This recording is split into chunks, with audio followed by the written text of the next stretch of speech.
नमस्कार, daily update में आपका स्वागत है। आइए नजर डालते हैं आज की खास खबरों पर। सीएम केजरीवाल की केंद्र से अपील, दिल्ली को वैक्सीन उपलब्ध कराए, युवाओं का टीकाकरण आज से बंद। दिल्ली में 18 से 44 साल के लिए कोवैक्सीन के बाद कोविशील्ड की डोज भी खत्म हो चुकी है।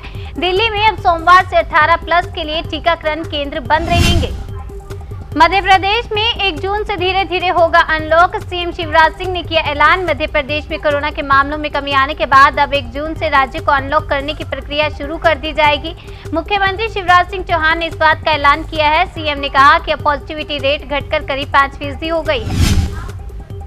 IMF ने दुनिया भर में सभी के टीकाकरण का प्लान पेश किया। $50 अरब की होगी जरूरत। अंतर्राष्ट्रीय मुद्रा कोष ने एक बड़ा वैक्सीनेशन प्लान बनाया है और कहा है कि अगले साल के मध्य तक दुनिया भर में सभी योग्य लोगों को टीका लगाने के लिए लगभग $50 बिलियन की जरूरत हो सकती है। इस प्लान का लक्ष्य 2022 की पहली छमाही तक सभी का टीकाकरण करना है। सोनिया गांधी की पीएम मोदी से मांग, आयुष्मान भारत योजना के तहत ब्लैक फंगस को करे कवर। सोनिया गांधी ने ब्लैक फंगस के मामलों में बढ़ोतरी और जरूरी दवा की कथित कमी को लेकर चिंता प्रकट करते हुए पीएम मोदी से आग्रह किया है कि इस बीमारी के मरीजों को राहत प्रदान करने के लिए तत्काल जरूरी कदम उठाए जाएं। राहुल गांधी का फिर पीएम मोदी पर निशाना, कहा मोदी सिस्टम के कुशासन के चलते फैली ब्लैक फंगस महामारी। देश में कोरोना के हालात को लेकर राहुल गांधी लगातार केंद्र सरकार को घेरते आ रहे हैं।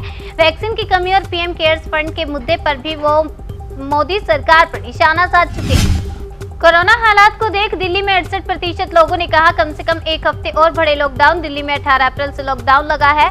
इन 5 हफ्तों के भीतर दिल्ली में कोरोना संक्रमण के रोजाना मामलों की संख्या 26,000 से घटकर 3 से 6,000 पर आ गई। वैक्सीनेशन के बाद भी भारतीयों के लिए विदेश यात्रा मुश्किल, WHO की लिस्ट में कोवैक्सीन का शामिल न होना वजह। अंतर्राष्ट्रीय यात्राओं को लेकर कई देशों ने अपनी खुद की रेगुलेटरी अथॉरिटी बनाई है। इस अथॉरिटी द्वारा अप्रूव वैक्सीन लगाने वालों को एंट्री दी जा रही है। अगली खबर भी कोविड-19 से जुड़ी है। मई के आखिर तक भारत को मिलेगी स्पुतनिक वी की 30 लाख डोज। अगस्त से देश में ही शुरू होगा प्रोडक्शन। रूस में भारत के राजदूत डी बाला वेंकटेश वर्मा ने कहा कि भारत में 85 करोड़ से ज्यादा स्पुतनिक वैक्सीन का उत्पादन किया जाएगा। वैक्सीन की किल्लत के लिए सीरम इंस्टीट्यूट ने केंद्र को ठहराया जिम्मेदार, कहा सरकार ने WHO की गाइडलाइन को ध्यान में नहीं रखा। कोरोना वैक्सीन कोविशील्ड का उत्पादन कर रही कंपनी के एग्जीक्यूटिव डायरेक्टर सुरेश जाधव ने वैक्सीन की किल्लत के लिए सरकार को जिम्मेदार ठहराया। दिल्ली NCR में आज 70 किलोमीटर की रफ्तार से चलेंगी हवाएं, बारिश के आसार, जानिए मौसम का हाल। दिल्ली, फरीदाबाद, गुरुग्राम, झज्जर, नोएडा और आसपास के क्षेत्रों में 50 से 70 किलोमीटर प्रति घंटा की रफ्तार से हवाएं चलने की संभावना है। हल्की बारिश के भी आसार हैं। आगामी 2 दिनों में राजस्थान के कई इलाकों में भी आंधी के साथ में बारिश हो सकती है।